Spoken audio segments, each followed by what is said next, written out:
Story speller में आपका स्वागत है, जहां मिले आपको बहुत सारी कहानियां और अनसुने किस्से। ये बात है, ठनकपुर नाम का बहुत बड़ा राज्य था। उसमें एक छोटा सा गांव था। इस गांव का एक नियम था जो कई वर्षों से चला आ रहा था। वो ये था कि इस गांव के राजा का चुनाव खुद वहां के लोग ही करते थे और वो जो भी राजा चुनते वह 5 साल तक राज्य करता था। उसके बाद उसे पास के घने जंगल में छोड़ दिया जाता था। यही उस गांव का रिवाज था। परंतु आज तक उस जंगल से कोई राजा वापस नहीं आया था और न ही किसी ने यह जानने की कोशिश की थी कि वो सब राजा कहां चले गए। अब पुराने राजा के 5 साल पूरे हो चुके थे। लोगों को नए राजा की तलाश थी। उन्होंने पुराने राजा को जंगल में छोड़ दिया और नए राजा की तलाश में निकल पड़े।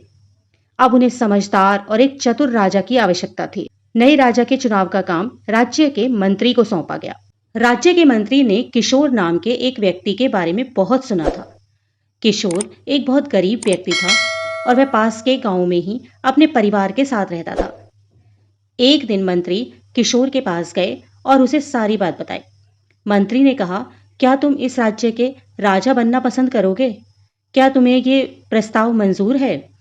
किशोर थोड़ी देर के लिए चुप हो गया और कुछ सोचने के बाद बोला, मुझे 1 दिन का समय दीजिए आप, मैं फिर आपको बताता हूं।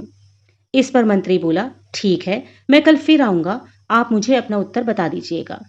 मंत्री के जाने के बाद किशोर ने सारी बात अपनी पत्नी को बताई। तो पत्नी खुश होते हुए बोली कि एक तरफ तो वो तुम्हें राजा बनने का अवसर दे रहे हैं, फिर भी आपने 1 दिन का समय मांगा। इसमें इतना क्या सोचना है? हमारी सारी गरीबी दूर हो जाएगी। आप तुरंत हाँ बोल दीजिए।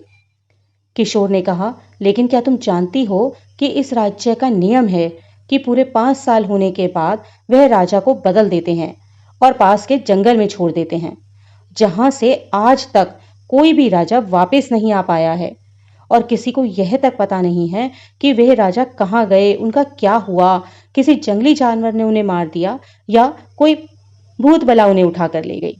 तो उसकी पत्नी बोली, हम इस समस्या का कोई ना कोई समाधान ढूंढ लेंगे, आप बस मंत्री जी को हाँ कर दीजिए। 1 दिन पूरा होने के बाद किशोर मंत्री के पास गया और बोला, मुझे आपका प्रस्ताव मंजूर है, परंतु मेरी एक शर्त है कि मैं उस जगह को देखना चाहता हूं जहां सभी राजाओं को आप छोड़कर आते हो। मंत्री बोले, ठीक है, और मंत्री ने उसे वह जगह दिखा दी। किशोर ने देखा चारों ओर घना जंगल था, वहां जानवर भी हो सकते थे। फिर वह वहां से चला गया और राजा बनने के बाद उसने सबसे पहला जो काम किया वह था कि वह उस जंगल में गया और उस जंगल को साफ करवाने का आदेश दिया। वहां लोगों के रहने की व्यवस्था की, रोजगार उपलब्ध कराए और जंगल को साफ करके एक नया नगर बसा दिया। कुछ समय बाद किशोर को राजा बने हुए 5 साल पूरे हो गए। प्रथा के अनुसार उसे भी उसी जगह पर, जहां पहले जंगल था और अब एक भरा पूरा नगर बस चुका था, छोड़ दिया गया। अब वहां उसे किसी प्रकार का कोई खतरा नहीं था। वहां किशोर आराम से अपने परिवार के साथ रहने लगा। इस तरह से किशोर और उसकी पत्नी की सूझबूझ से उनकी जान बची और उन्होंने एक अच्छी और सुदृढ़ जिंदगी जी।